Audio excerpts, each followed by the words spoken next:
$1 income. Right, right.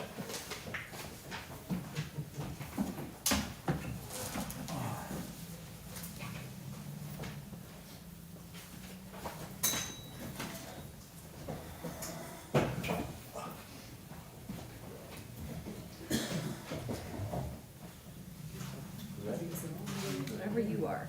I got it. Okay, and I got some from Jeff, and we're working on some. I got it, yeah, for sure. Thank you. All right, we'll call the meeting to order, and I just want to welcome Dan Heinzenreiter from the Chamber of Commerce. I invited him here just to give us an overview on some of what they do, so thank you. Sure. Want me to jump right in? Yeah. All right.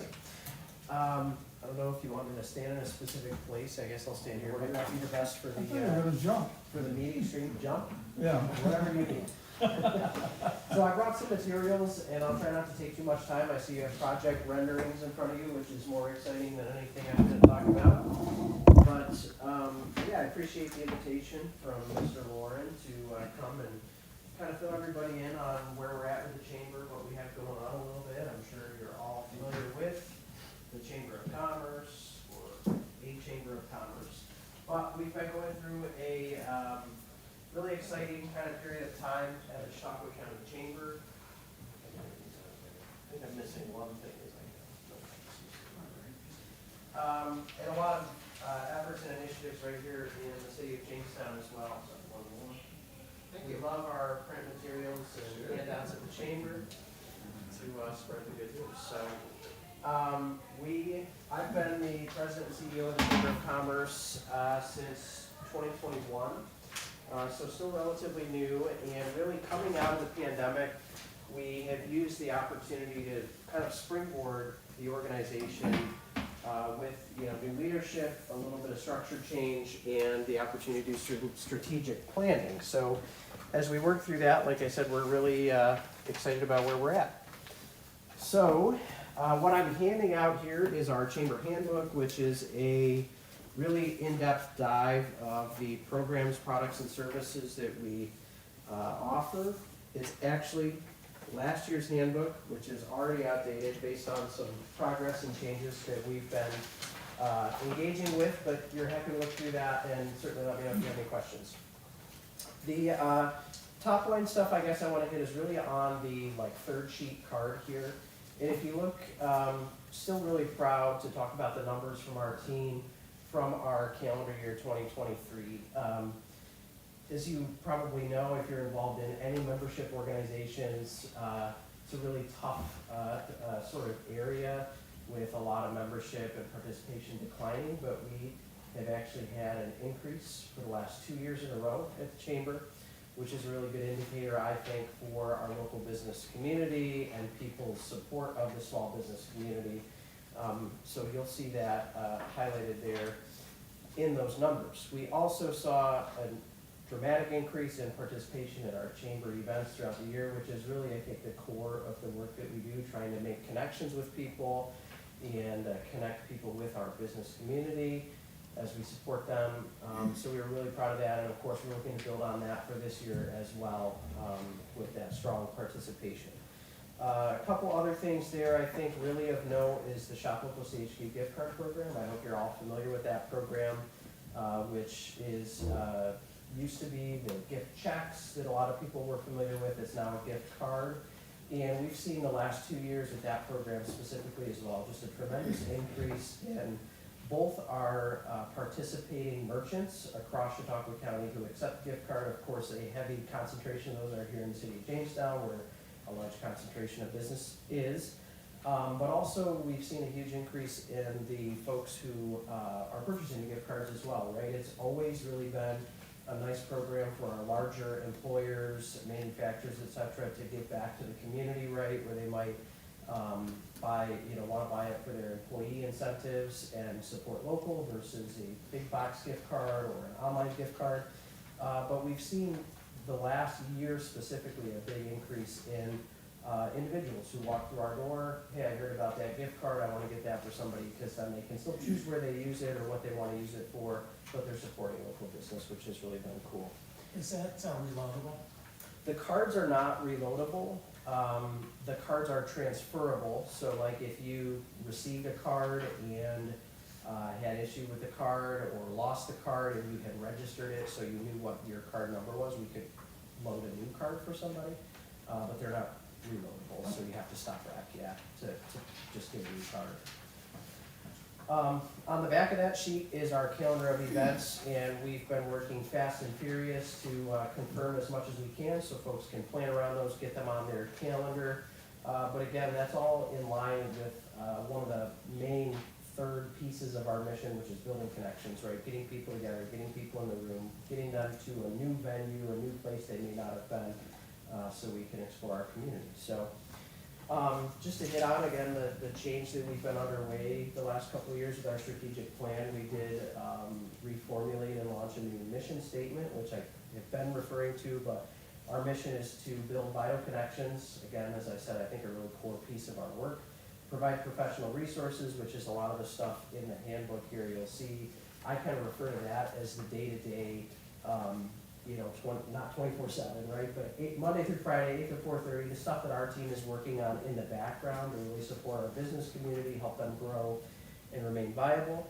And then the last piece of our mission statement is to champion our local businesses in Chautauqua County. And I think, again, that's really where we've used the pandemic as a springboard, where, all of a sudden, as the state and country and the world started, shutting down and putting a pause on everything, we all realized how important it was to support local business, right? All of a sudden, you can't willingly go to the restaurant down the street and you realize, hey, depending on how long they have to be closed, they may not be back when I want to go back. So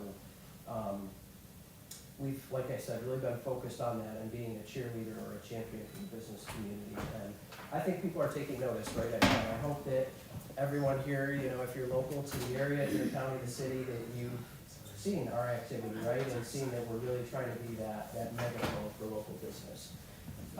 Just the third handout that I haven't touched on yet that I wanted to call your attention to is this calendar sheet.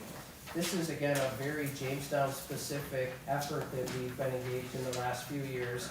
And you may have seen it on our Chamber Facebook page where we break it out on a weekly basis typically to share it in a more public format. This is a business copy that our staff, our Jamestown coordinator, Carrie Swanson, who works mostly in the city on those efforts, she coordinates both all of the local attractions or events groups that plan all of the festivals and things we see throughout the year, and collects that information throughout the year every single month. We then put it into this calendar sheet, and then she hand delivers copies of this to every business she's able to in the downtown core at the start of the month, and then we also email it out to the business community that we have contacts for as well. And we have found this to be a very productive effort because it allows business owners to see what's happening, right? And then they can plan around that. So our eventual goal is everybody always hears and says, Mondays are really tough, so many places are closed. I like to call Mondays and Tuesdays small business weekend because of course they're open Saturday, Sunday. They need to take a few days off typically, right, if they don't have a large enough staff to open those days.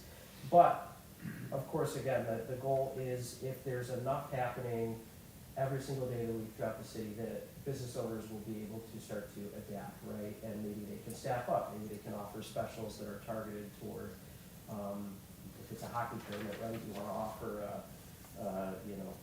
hat trick, whatever it might be, right? So, like I said, just overall, we're working on trying to really provide as many resources that are practical, usable, and beneficial to the small business community as we can.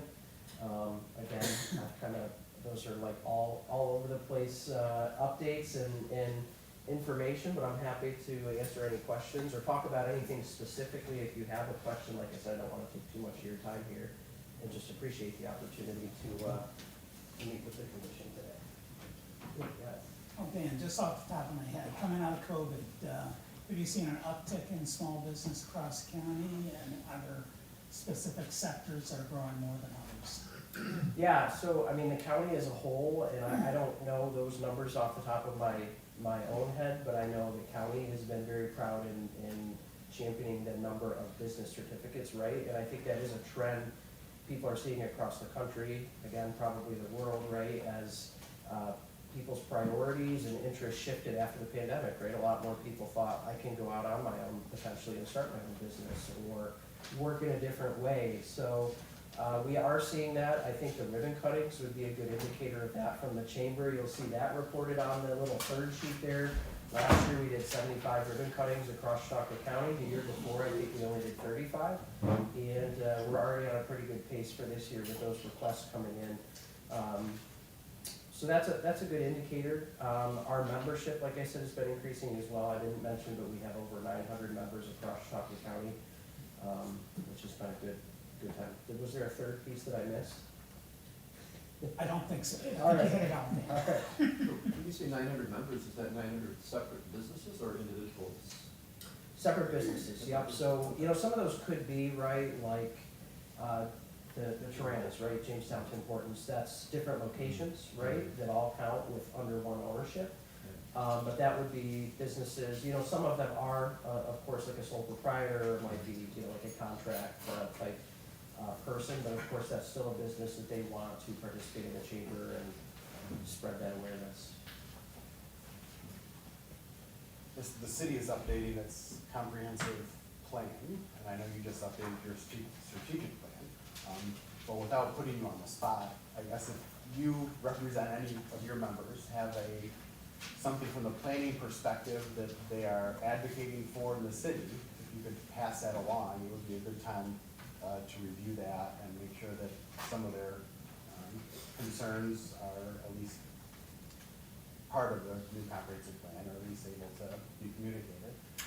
Yeah, I appreciate that, and I would definitely love to, I guess, engage in some way, right? If it's, when you get to that point in the process where you're looking for that input, if we can be a conduit for getting some of those voices to the table, or just some form of communication, right? And I will say, we do hear that, of course, and we ourselves, right, when we go through with like Jamestown Cruising each year, and we have to go through the permit process and refresh ourselves on what the process looks like, what the regulations are.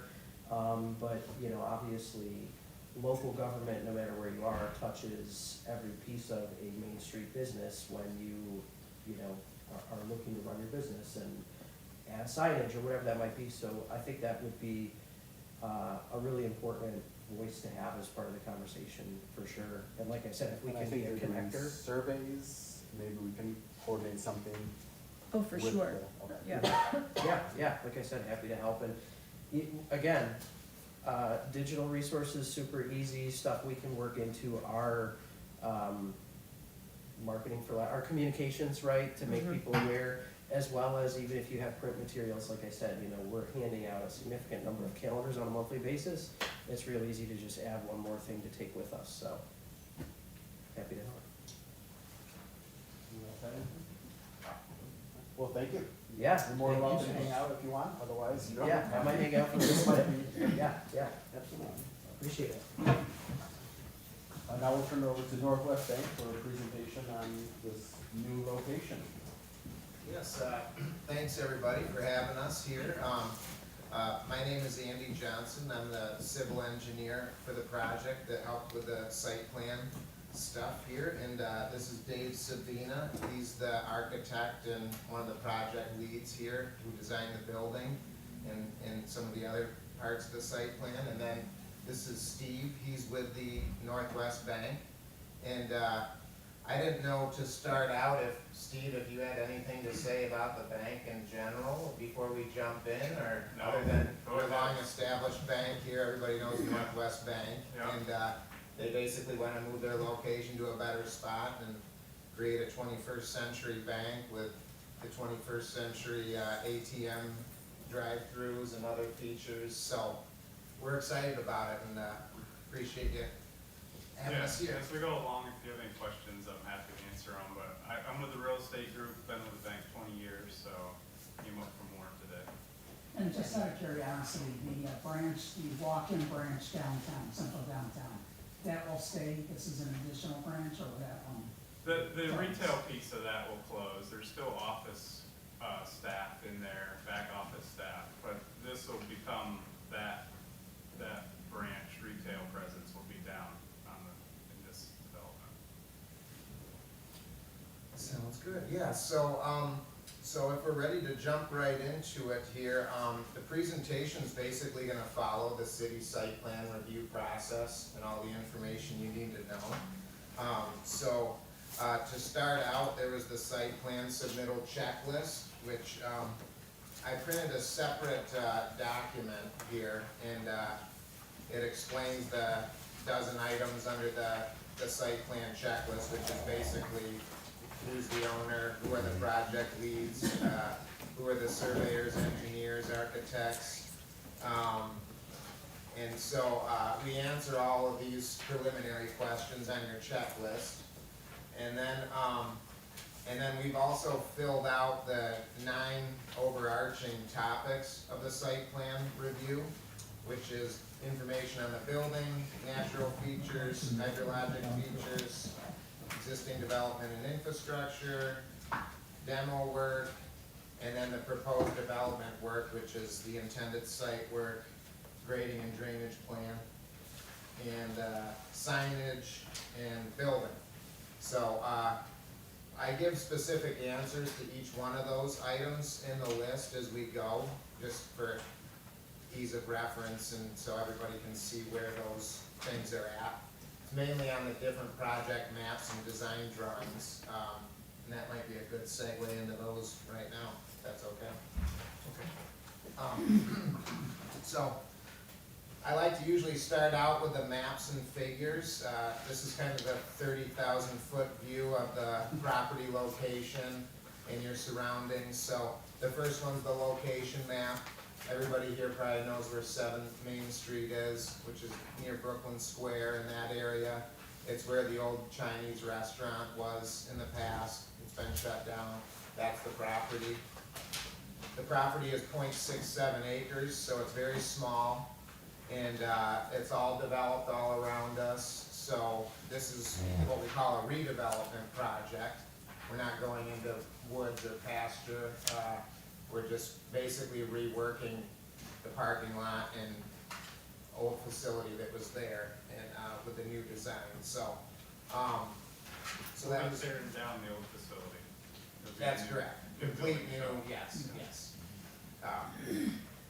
And so this is a USGS map with 10-foot contours. That's one of the items on the checklist. This is a satellite view with 1-foot contours from the 2017 LiDAR. This is just a regular satellite view. It's kind of a triangular / square type of lot.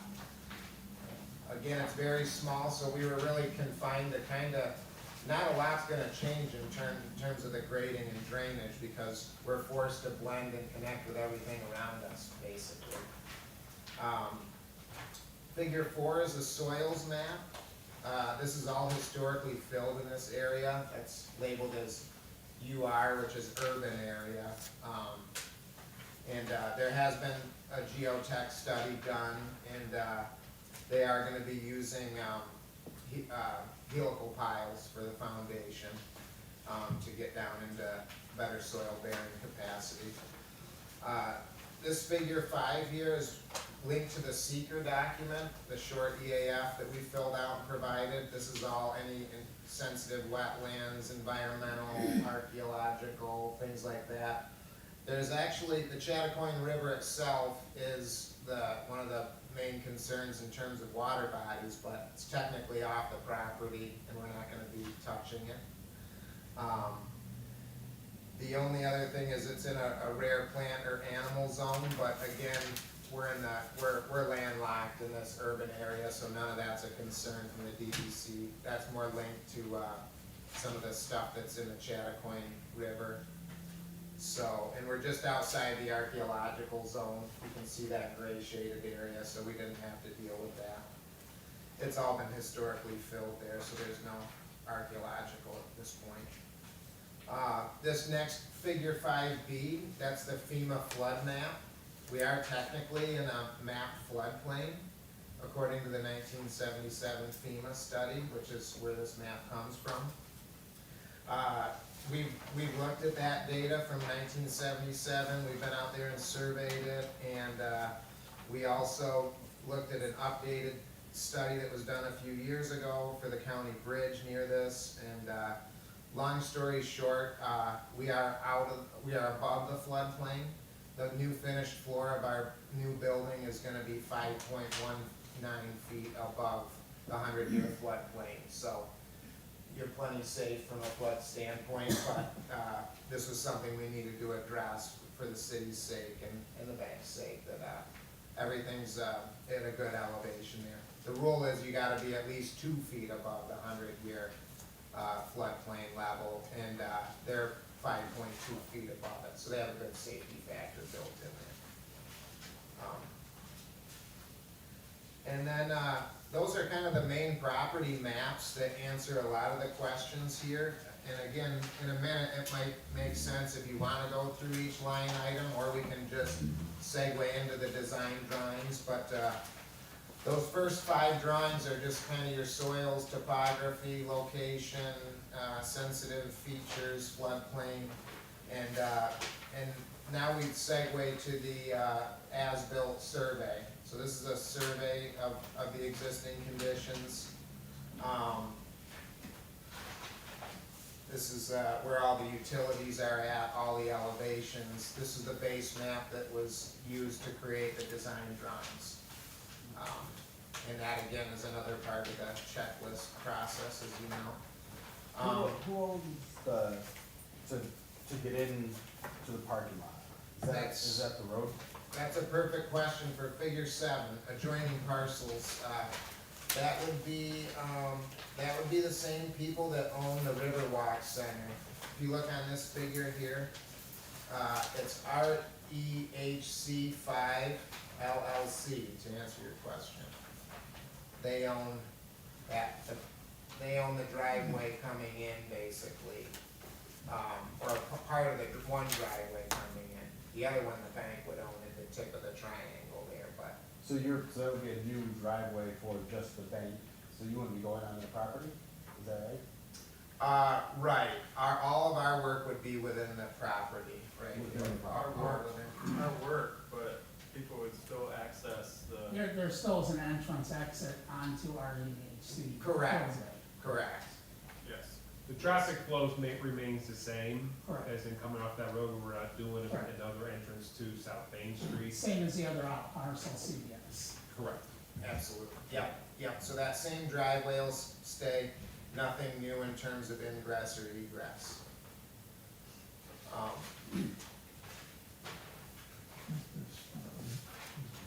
Those were the main property maps to start, just to, like I said, those answer a lot of the initial questions on who, what, where, and the different property features. Do they charge you money to use the property or not?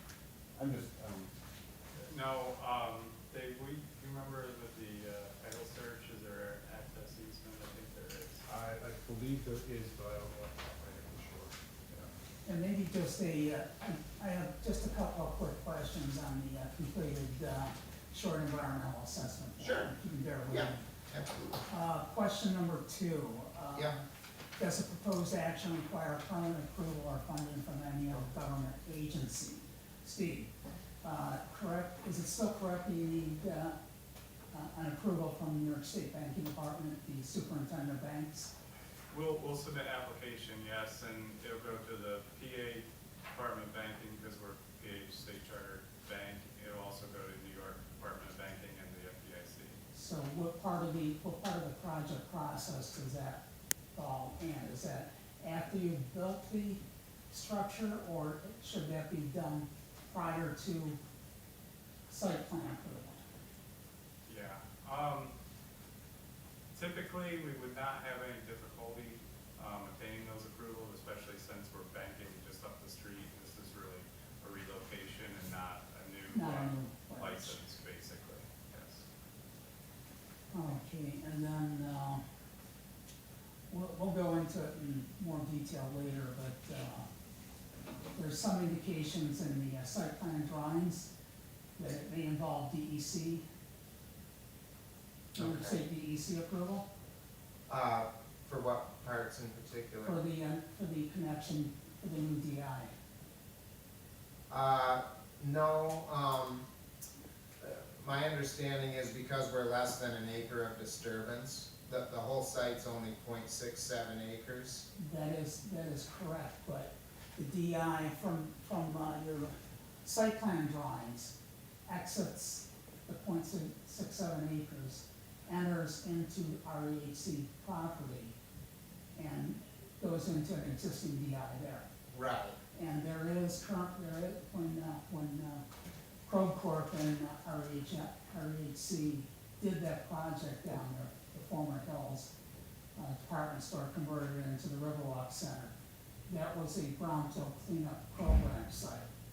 And there is a recorded environmental easement that goes along with all property that they own down there, Okay. which requires DEC approval, DEC notification, and DEC approval for any and all excavation on that property.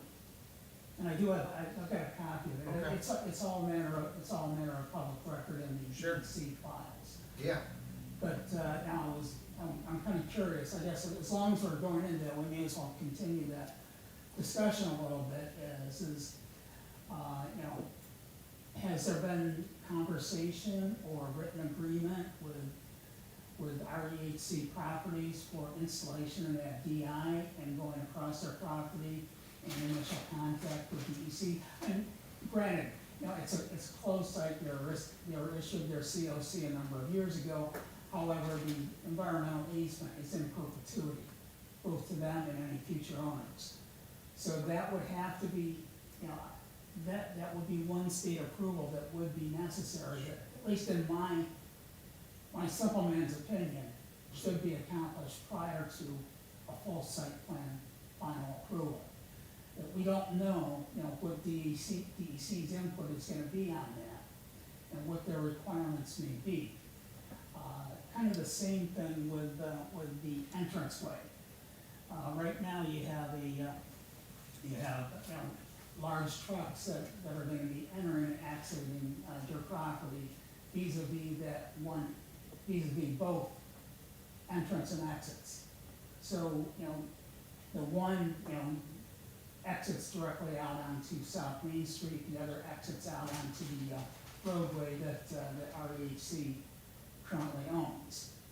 So I would think that there would or should be an agreement, between Northwest Savings and REHC properties, not only for use of that, but because of the size of construction vehicles, amount of tonnage that's gonna be going over it, for any damage and repair to original condition that may occur, which also could possibly involve DEC, because any disturbance, even if it's, I believe, even if it's mill and repaving, could be considered, excavation work. So my main concern is making sure that we have all the Ts crossed and the Is dotted, so that you don't get to the point where, you're doing some work down there, and DEC comes in and says, no, we're shutting it down. Northwest Savings is a huge community partner. Everything from the initial final plunk in the bucket for the establishment of Jamestown Savings to the naming rights for Northwest Arena, to a number of other items and community activities that they support. I just want to make sure that we're doing this all in the correct manner. yes, I appreciate that. I did not know about that site-specific DEC requirement for that DI, so if that's something I could dig into a little more, if you have that easement I could look at, I'll make those calls and get that, talk to them about that. And the property approvals, there has been conversations with them, I understand, but I didn't know if there was any formal agreement letters with RDHC? Like, Not that I know of. okay, I didn't know if you would know any. So we'll make a note of that too, to, get some sort of agreement letter that, cause the DI is just off our property that everything's flowing into, and that we would connect into, so, yeah, we knew we would need that, and I was under the understanding that they were at least receptive to it, but we could get a formal letter, granting that. And then also taking a closer look at, all of the soil samples that were taken during the BCP process. There are a number of monitoring wells, a number of borings that were done, all across that area. So I guess, I think that the soil review that you have, at least, and again, in my humble opinion, is insufficient to know, is there the possibility of contaminants being brought up, and how deep is the excavation going to have to go to remove, the existing structure that's on the property? I think, and again, in my opinion, I think that, the soils need to be a little bit further investigated to know exactly what you're dealing with. Who knows, maybe it's totally clean. I mean, it was a 1970s urban renewal area. Prior to that, it was manufacturing based. So, and if it is not clean, or if there is some contaminants, it could be possible that it could qualify for a BCP program, which I don't know, Steve, I don't know if you're familiar with New York State brownfield cleanup program, but the entity that does it can garner up to 24% tax credits on the project, redevelopment, cleanup, the whole shebang. That's why, when the Post Department store took place, when that renovation project took place, Krog Corp and Peter Krog specifically is one of the preeminent BCP brownfield cleanup companies in the western and central New York area. They actually look for sites that may have contaminants in order to garner the credits that go along with it. So I would like to see some additional. So I'm not an environmental engineer, and I don't pretend to be. I'm just kind of a simple person looking at the data that is currently available, from public resources. It's a legitimate concern. And,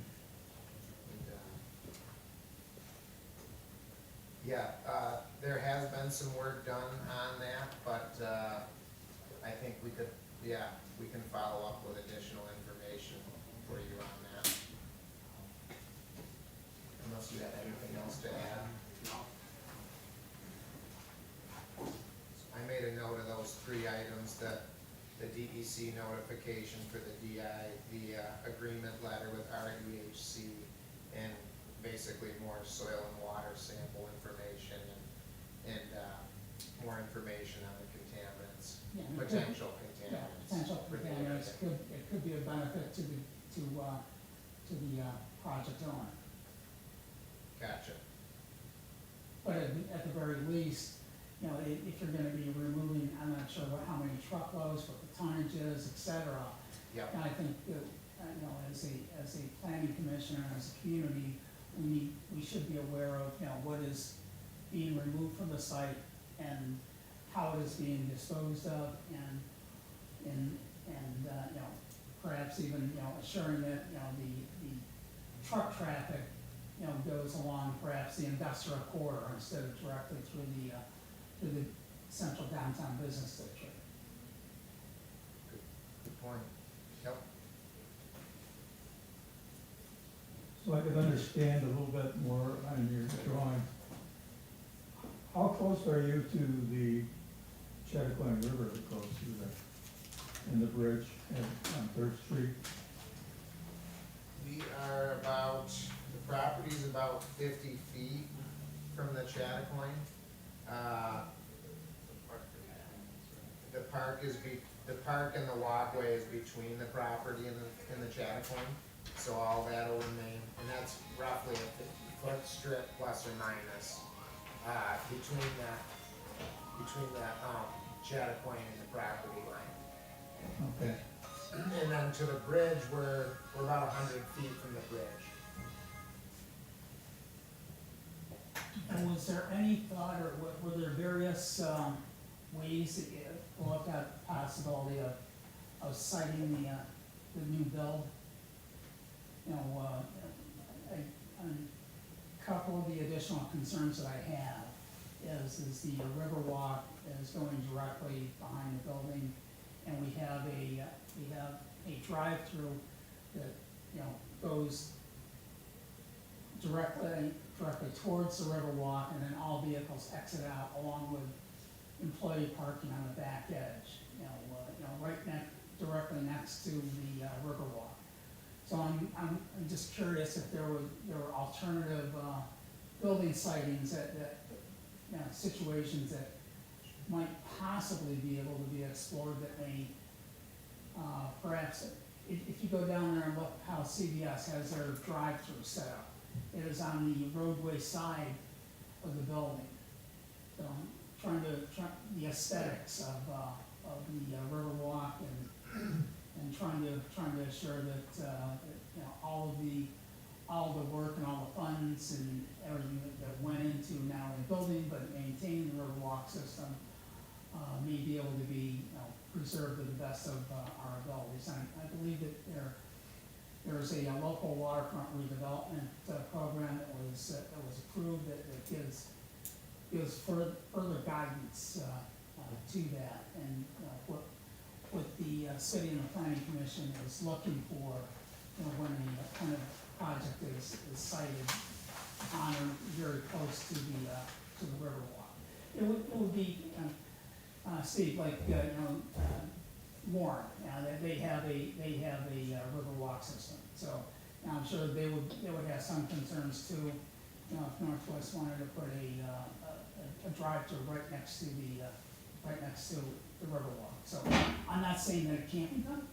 I'm saying that it probably, it's a good project. Am I? Better than what's there now. Well, yeah. and this is not He's your, thought it through too. He can really explain your it. traditional drive-through. These are more standalone kiosks that are behind the building, facing the Riverwalk Center. The portion, and to get the traffic to flow, you typically have to encapsulate the building with traffic flow. There's not enough to get your required stacking and have enough parking to do that. So we've encapsulated the building really with a roadway, but the parking on the backside is more for staff, all the big congestions out front, and the drive-through is then on the backside. But it's not a big canopy with a bunch of teller lanes and everything. It's just two standalone kiosks, and you can kind of see them hanging out here at the back of the building. So the building is really presentable to the park itself. We've focused the entrance towards Main Street and the brick area and the seating area to create that pedestrian connection as in your specific ordinance section for that overlay district to try and make that pedestrian connection. So we've kind of done that as well. The building is actually pulled back farther away from the park than the current building is now. And you can kind of see that in the, this plan here as C101, there's a dashed line in there, number 11, which shows where the existing building is. So we're really pulling that farther away.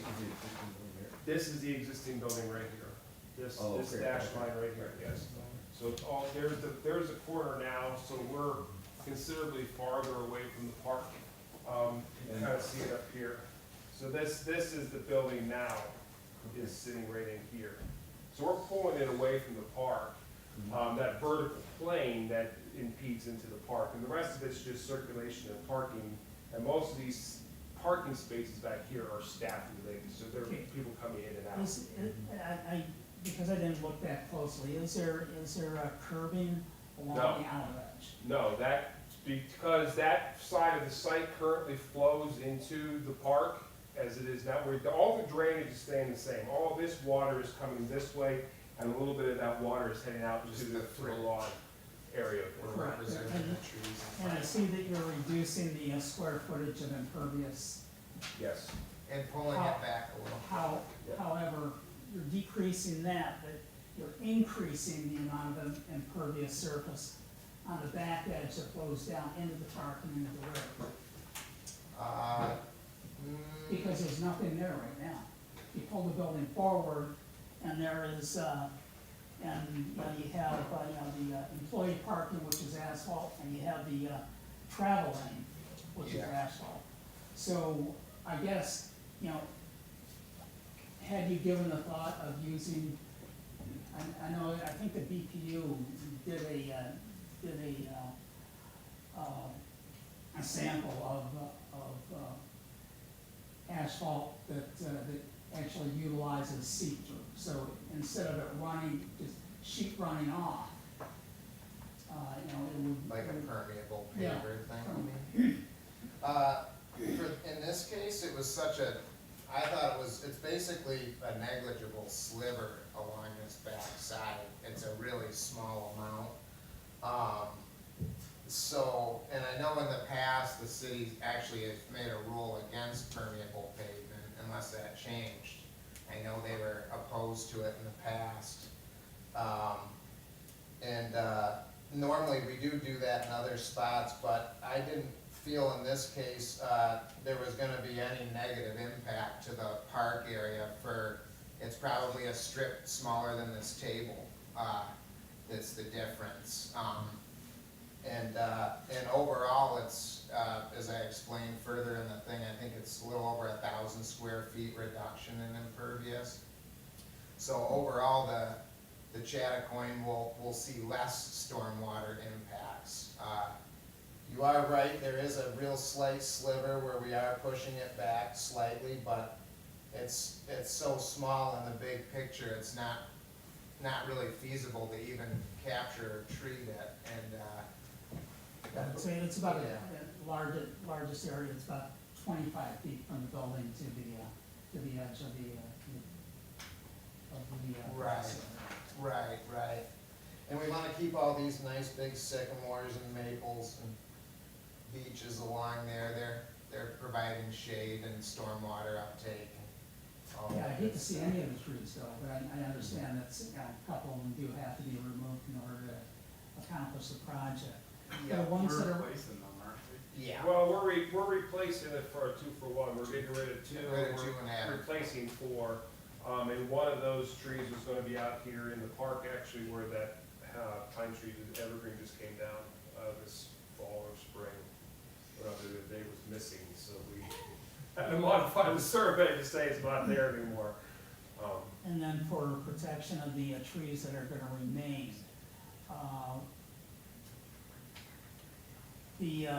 looks like the drip line of the trees does extend somewhat out into the excavation area.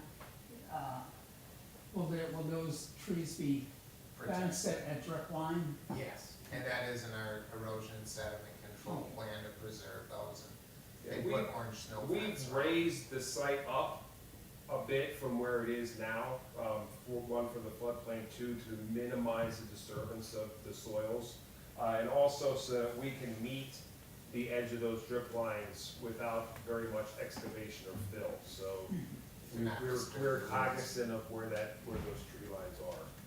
The only, I guess, one of the only other questions I have at this point would be, I know this is a fairly small site, Yeah, and in the scheme of things, you know, I've been down to that site a number of times over the years, and, you know, the segment of the parking lot that REHC 5 owns in this area is rarely used.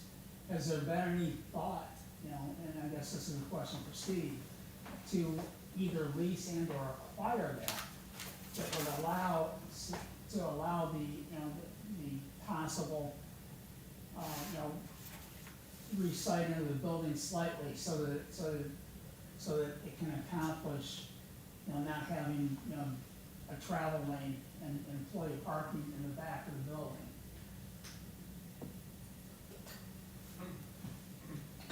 Just asking. Yeah. Yeah, we talked about that, if possibly needed employee parking over there, but then, this is the requirement for code. We're right? over code. We have, I think down here, we are required to have, let's see, parking provided 17, parking required 9. Yeah, and again, it's not about required parking, it's about being able to reposition the building in a form and fashion that would align better with the, you know, the intent of the LWRP. So would you rotate the Yes, building? rotate it, so that the drive-through is on the entranceway side, similar to the way CVS has. And the employee parking maybe gets pushed to, you know, the outer edge of that REHC 5. Would that be a better view from the, okay. The way I would've the thought way the that building was is something. designed now is so that it maximizes, marketing potential for the customers, and as you're coming down, South Main Street, and you're coming across the bridge, and it keeps the very accessible, customer base off of the boulevarded roadway access road, and pushes that high-end drive-through traffic to the busier back stuff side would be kinda out of of sight. everything. Versus, I think the most highly visible part is coming down Main Street, and then you see all the park right here in the river from Main Street here, and to not have that as cluttered up, I think would be better aesthetically, the way we have it, to keep all the hustle bustle stuff more on the back side of it. The part everybody's gonna see more of along the Riverwalk, I would've thought would be along the front when you come Okay. down Main Street, but that's just my opinion. And again, that was just I my feel like opinion. this is kinda like the dead zone of the parking lot, where it kinda be out of sight, out of mind, which I think would be a distraction to people's view of the river.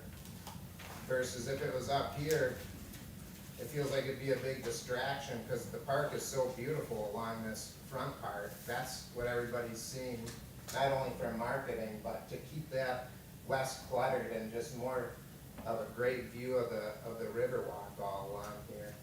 Yeah, we kinda thought that But- we were improving the pathway visually. That's, yeah, You know, we connected our sidewalk there to the path Yeah. to try to Yeah. make it more of like, cause they've got benches, as you know, and picnic tables all right in here. I guess And then you'd have all the cars right by where people are, the Or having glass picnics. there on that front corner, you know, trying to be open and inviting, Yeah. just, we hope to get activity down there in that area. Okay, and and it is wouldn't there, block the view either of all the nice glass too. what about, maybe a slight improvement to the landscaping plan that would create, maybe a, Yeah, there will be more landscaping. What's on there now is kind of just what you're required by zoning.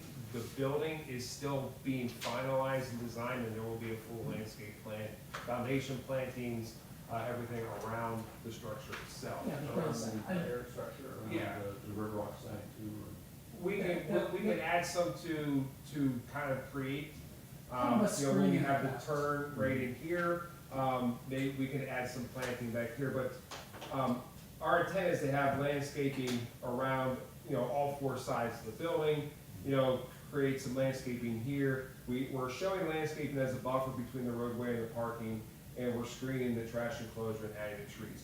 The ordinance really doesn't require more than that. And at this point in time, we are not to the point of landscaping this as a final landscape plan. But the bank, historically, I've done their landscape plans and their site design for the last 20 years. They don't fall short on that portion of their projects. okay, and how, I know that you have a very detailed lighting plan, and I know that the light pollution may be a problem because of the requirements for drive-through Correct. drive-through lighting on a bank.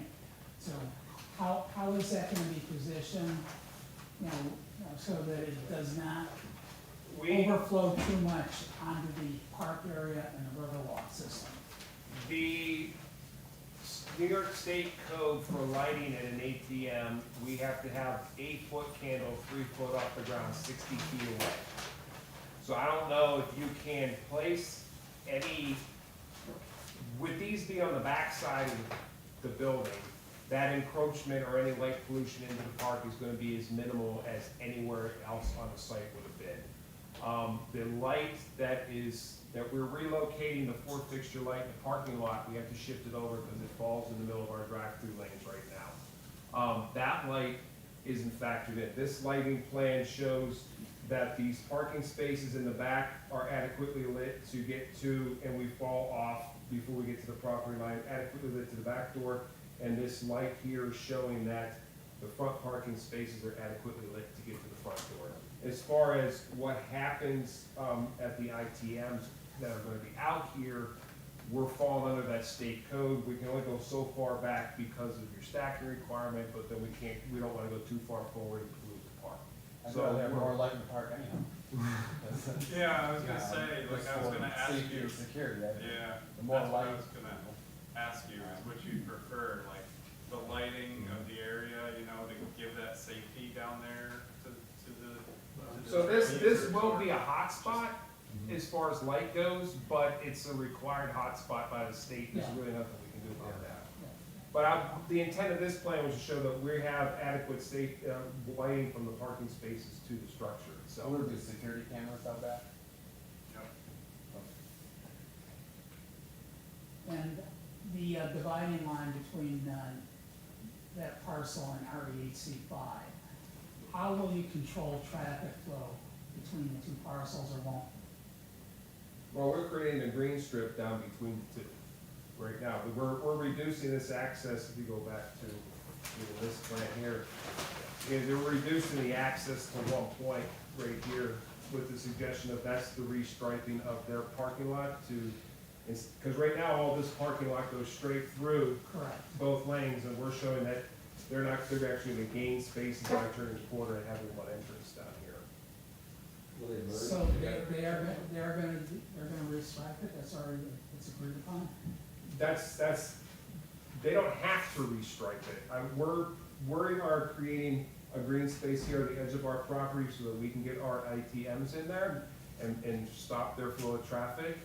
This is a suggestion to have that parking lot restriped. But we're showing that it works, that the inlet falls within where an island would be striped, that you can turn the corner and still have their secondary egress. What we didn't wanna do, when we could have just cut the whole thing off, we didn't wanna have a huge dead-end parking lot, because it's a long ways down there. So we're allowing that traffic flow to come out of the back property. Did you do any kind of a site plan that basically puts the whole block, if you will, from the river on both of its sides of it, and the streets on both sides of the overall block? Did anybody look at it in the bigger sense? Yeah, I mean, those were the previous maps, the property maps and figures. Were there any drawings, you might say, the architectural site plan that took in that broader aspect of the existing building, street locations, the bridge, the whole bit? I'm not sure I understand the question, but yeah, we did look at everything all around us and leading up to this spot. And all the maps are scaled and show all this, those Okay, surrounding. but you didn't do a drawing to kind of put the whole thing together? You mean outside our property, like drawing? Well, the way I look at this site down there, and I may be hung up because I spent several years working in architecture, not as an architect, but I did a lot of drawings. Yep. And we And we approached several different things which would have a similarity to this. One of the things that we did back in those days, there was an old firm here in Nestru for South, but we would do a layout that would not just take what we wanted to do in the strike, but how it related to the rest. And down there, probably more than other locations might be taken, there is something very important, I think, and have felt, that how this whole thing, everything relates to each other. And that's what I'm kind of looking for, in, at least on that block. Kind of something that ties it together so it's really easily understood on the drawings by people who, you know, are looking at it as, what, persons that don't draw it, don't design, kind of things. You know, we look at it, we've always looked at it differently, but we always had, whether it was to be a big school or the county office building or anything else, we had all of this to deal with. And we tried to put it all on the drawing that everybody could see it.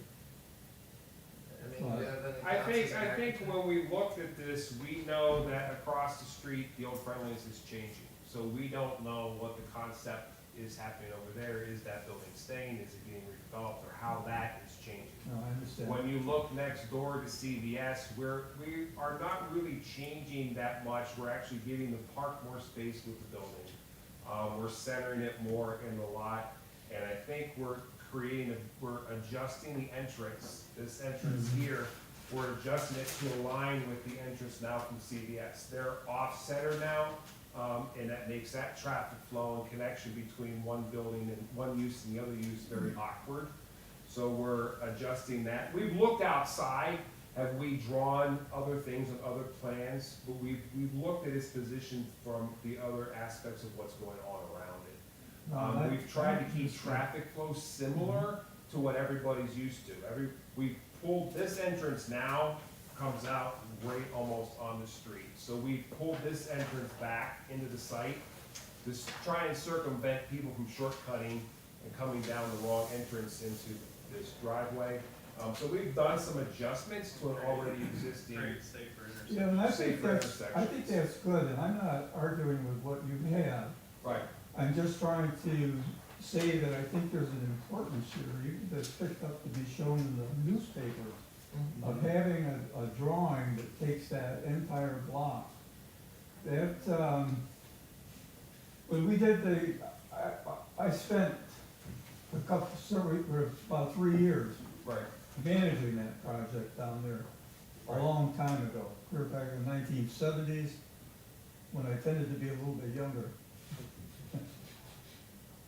But the one thing that in dealing with all the people down there and all of the upheaval that was going on, a lot was how well can we explain what it is, what it's going to be, and how it's gonna work. Right. And that's what I'm looking for in the drawing, is it's not something that you understand, or I might understand more easily, or something like that. I'm looking at something, this is an important thing for the community, and I think they need to be able to see some of these things in a broader way. We have, and I know I specifically didn't put it in the packet because it included a monument sign, which is another permit down the road, which we're not addressing, so I didn't want to have it in the 3D view, but there is a 3D view. Google Earth and Google, that little Google are wonderful things in today's architectural, landscape architectural engineering world. They do have a street view with that 3D building in there. So you can be sitting on Main Street coming down and see the CVS and the bridge and how this building fits in there. That image is in the packet. I think they submitted it, and I said, I gotta pull all this other stuff out because contextually that's not part of this submission. But we do have an image like that that places this in real life, what's down there right now, almost. I think that's kind of what you're asking, like what is everybody going to It see? seems like it's leaning in that direction, and it'd be nice to see it, Right, and this. because a lot of thought has been to how this building presents itself. This is Northwest's flagship Well, I understand that. remarketing, Yeah. and they're really looking for a wow factor and to get it right. And so there's been a lot of focus by the marketing department, a lot of focus from other firms to get this situated right, to get it to be pleasurable for the community and generate business for them. And I think I'm on the same plane with them, just coming at it with a little different perspective as to what I think needs to be said and shown. I think too, with all the Riverwalk, the new building they did there, that's more of a modern 21st century style building that I think this is kind of going for the same things. Northwest has revamped their architectural plans too to be more modern and stuff, and I think that does fit with what Riverwalk has done. The other Chautauqua Center building around the block from it. There's more modern architecture coming into Brooklyn Square, and I think it does fit, in my opinion, with that. I think it's beautiful and gonna fit nicely, I but think it can be, but it's sometimes you could have a beautiful picture, but a couple more details explain it better. And that's kind of what I'm trying to get at, rather than anything else. I'm not being critical yeah. Right. of No, I what understand. you're doing, but I do think it's a big deal though for the city, and it would be a helpful kind of thing to be able to expand it. Sure. I'm just gonna jump in real quick, 'cause I just want us to be mindful of our time. Yep. And so if there are, I have one question. yeah, Joe Kennedy, Jamestown City Council. Job impact, decrease from the existing business. What do you foresee? I don't see much change. Okay, but no job loss? No, Okay, no. No. great. Jobs for the people building and doing all the construction, I guess. And the engineers and architects. You guys should have been here Everything last else. Saturday. That's a good You question. could have seen what it looks like when the river's green. That's, I didn't know you did that. huh? I didn't know you did that. Boy, they did it, and I'm not sure just what they used this year, but it was fantastic. I mean, it was so green. Yeah, that was It almost looked like grass in pictures. Oh, that's right, I took the pictures. I was thinking I saw it in the papers or something, but no. All right, so we submitted, so this is all submitted, this is the final, and we're looking for the site plan to be approved. Yes, sir. So that's what is on the table. And is there a motion to approve the site plan? Do you want to add conditions to that motion?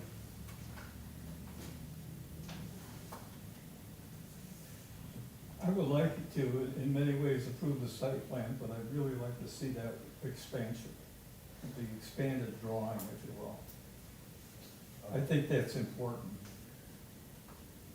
I honestly do. Do you have that? Not with me, no. I haven't.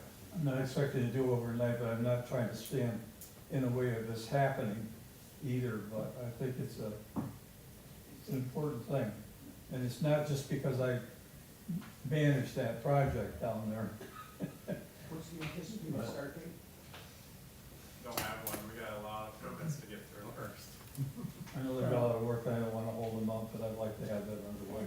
And again, I don't wanna hold anybody up, but I just think I would have a much better comfort level having, some of those questions answered that I addressed previously, primarily any involvement from New York State Department of Environmental Conservation, what are they gonna require? Any agreement between Northwest and REHC for the truck travel over the roadway. I would also like to see, what a plan of how the disposal material is gonna be hauled off-site. What direction you're gonna go, I think that, we could probably sit here for the next 2 hours in right conditions. But I just think that, that it would be cleaner if these could be handled prior to granting a final approval. Unless you have, construction equipment ready to go tomorrow and you need it. I just think it would be cleaner and more concise. And, I can get by, you know, right now with the site in the building and the river walk, et cetera. But I would like to try to see, you know, the final landscape plan with perhaps more green screening along the back edge of the employee and parking area that would screen a little bit more from the river walk to the back of the building, which basically right now is just a blank wall with 3 windows. So there's absolutely nothing, or doing something with the back of the building so that it's more aesthetically pleasing when you're walking down the Riverwalk. And yes, there are people that use that. The employees from Riverwalk Center use it quite frequently during the daytime hours. And yeah, what we have right down there now is an eyesore, I agree. But, you know, I think both Northwest and the city of Jamestown, we want to get it right, and get it right the first time. Is there a difference between approving the building and So- then reviewing the? Yes. So your options are to approve with conditions, approve without conditions, table, or deny. If it were tabled and came back at the next meeting, would those items would you be able to provide those in a manner that, to Ellen, that she would be able to have those and disseminate those to commission members so that we could, you know, review them in advance and be set to go? And if you get it done early, we can meet faster than waiting, A special meeting could be called. yeah. And I think everybody would be willing to come in for it, but it'd be nice to have these other things. And again, my concern is the involvement of a state agency, DEC. You know, I'm very hesitant to put a stamp of approval on a site plan that may be impacted by DEC. So Greg, you do have the option to approve with that condition. I would be more comfortable having those things resolved first. Yeah. So we would need a motion to take it. Need some sort of motion. I would make a motion that we table the project pending receipt of the requested materials from Northwest Savings Bank and their design and architectural team. Is there a second? Only to have the drawing that I'm looking for. Well, that's, his motion is what's on the floor. You have If to it's second got that it in motion there, or then amend that okay. motion. What was the motion? To table it, until next month.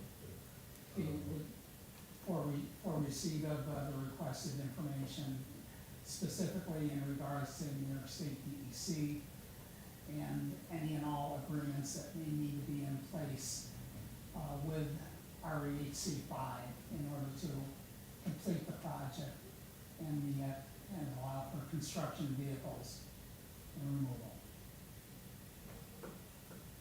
There was the feeling, Wait, is there a all those second? years That's the ago. motion. with That's the projects- motion. Is there a second to the motion? Who is gonna second the motion? I'll second the motion. All right. All in favor? Any discussion? No. All right, all in favor of tabling? Any opposed? Yeah, I'll be yes. One opposed. No, there's Two opposed. Two opposed. Two opposed.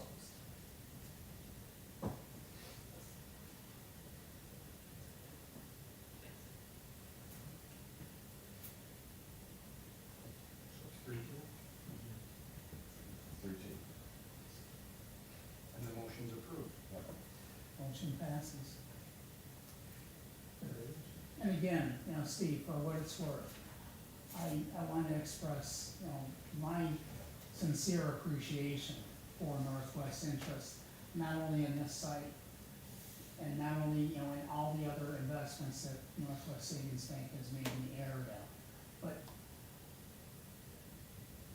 you know, taking this on and getting it right is vital to, you know, other projects that come along on the Riverwalk. I think that Northwest can be a catalyst in assuring that occurs. And, you know, as we go forward, now hopefully this stuff can be received, these items can be received sooner than later. And again, as Mike or Ellen can let you know, a special meeting of the, can be called of the planning commission to review those and make a determination on the final site plan. Yeah. And we'll get those in writing soon.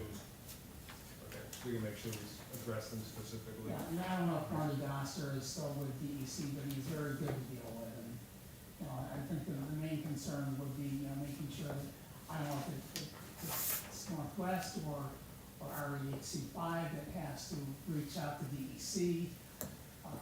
But I would imagine that the REHC 5, on their behalf, on behalf of Northwest Savings Bank, to gain authorization to install the line to the DI. And then also any potential excavation work on the roadway if that's damaged and needs to be repaired. They're all valid points. Thank you, guys. Yeah. Yep. Is there any other new business for the commission? Meeting is adjourned. Thank you. All right, thank y'all. Good job.